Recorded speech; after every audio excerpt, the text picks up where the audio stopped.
राम जी ने जैसे ही सीता जी को देखा तो उनके नेत्र वहीं पर रुक गए और टकटकी लगाकर उन्हें देखने लगे जैसे चांद को चकोर देखता है।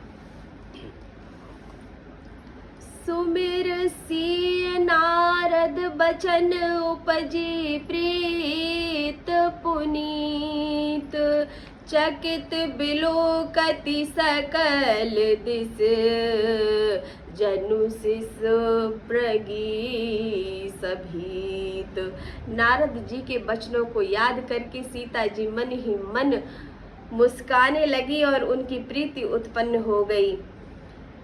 कंकन किंकिन नूपुर धुनि सुन, कहत लखन सन राम हृदय मुन, मानहु मदन दुदुम्भी दीनी, मनसा विश्व विजय कह दीनी। हाथों में कंकन बंधा हुआ है। करधनी और पाजेब के शब्द सुनकर रामचंद्र जी हृदय में विचार करके बोलने लगे, हे लक्ष्मण, ऐसी ध्वनि आ रही है मानो कामदेव जी ने सारे विश्व को विजित कर लिया हो। अस कह फेरी चित ही एही ओरा, सिय मुख असी भय नयन चकोरा, भय बिलोचन चारु अचंचल, मनहु सकुच निज तजे दिगंचल। ऐसा कहकर श्री रामचंद्र जी ने फिरकर उस ओर देखा। श्री सीता जी के मुख रूपी चंद्रमा के लिए निहारने के लिए उनके नेत्र चकोर बन गए।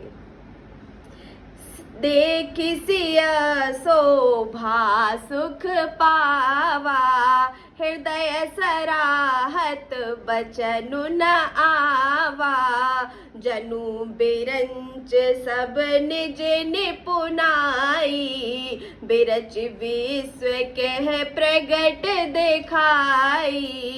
सीता जी की शोभा को देखकर श्री राम जी ने बड़ा ही सुख पाया।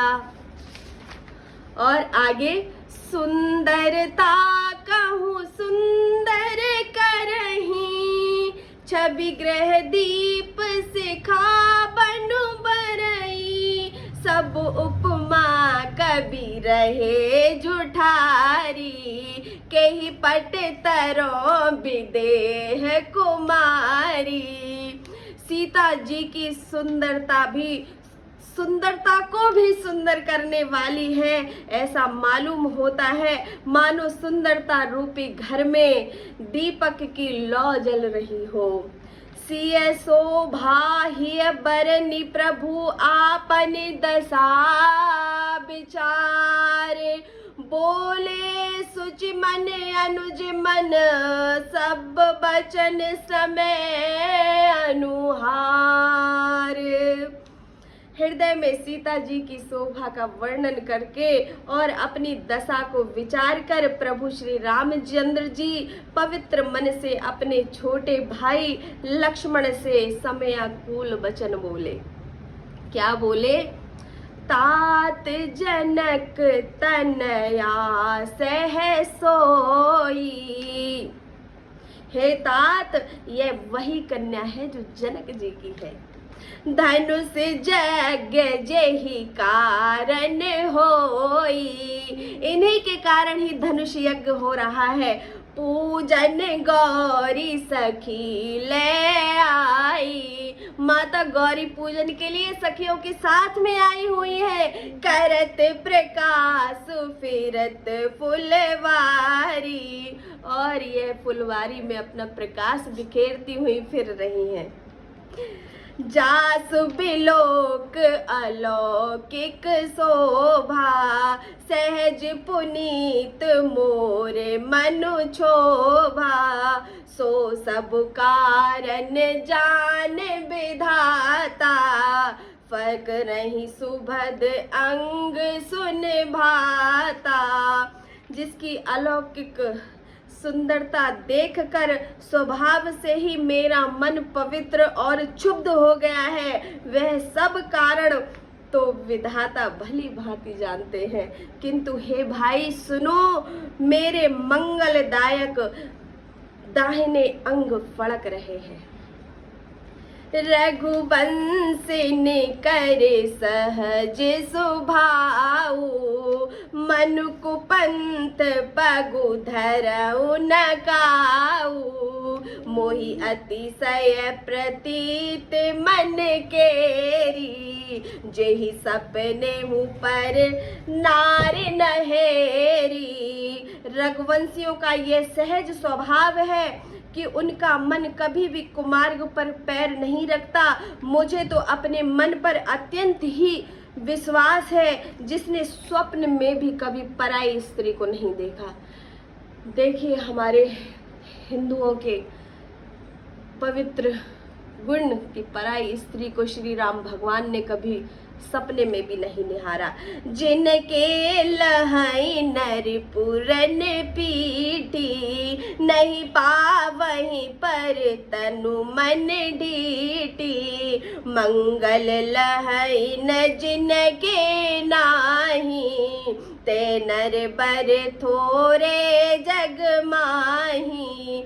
रण में शत्रु जिसकी पीठ नहीं देख पाते, जो लड़ाई के मैदान में नहीं भागते, पराई स्त्रियां जिसके मन में दृष्टि को नहीं खींच पाती, और भिखारी जिसके यहाँ से खाली हाथ नहीं जा पाते, ऐसे श्रेष्ठ पुरुष संसार में बहुत थोड़े हैं।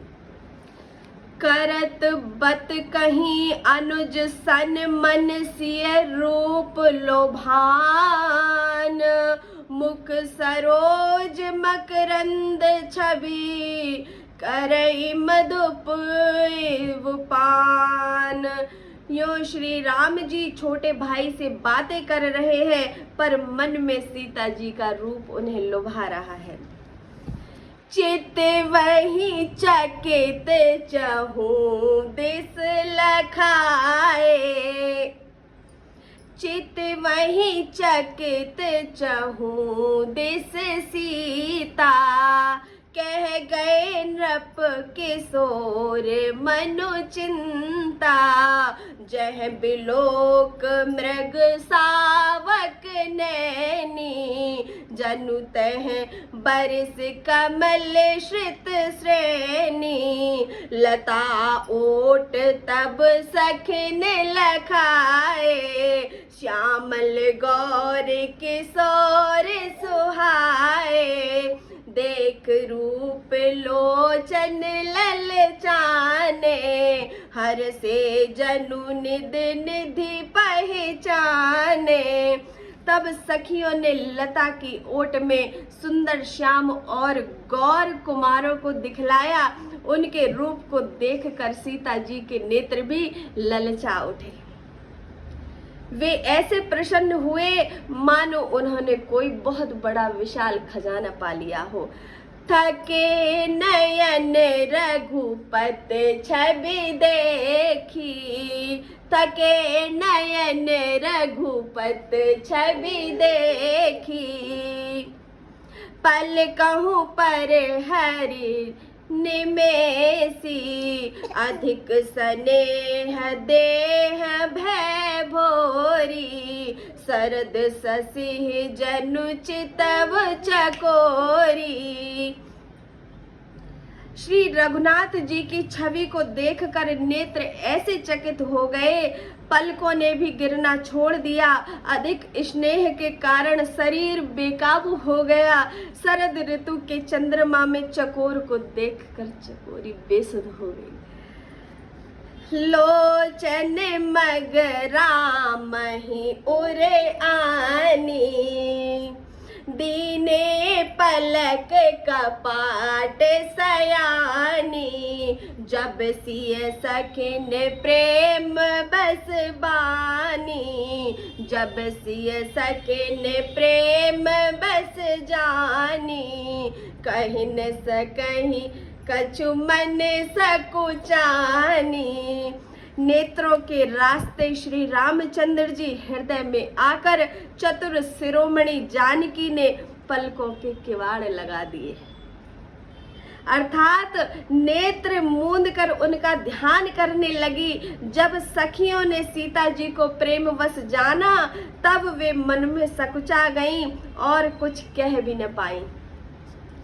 लता भवन ते प्रगट भेत ही अवसर दो भाई, निकसे जनु जुग बिमल बुध, जलद पलट बिलगाय। उसी समय दोनों भाई लता मंडप में से प्रकट हुए मानो दो निर्मल चंद्रमा बादल में से निकल रहे हो। अगला अध्याय अगली कड़ी में। जय श्री राम।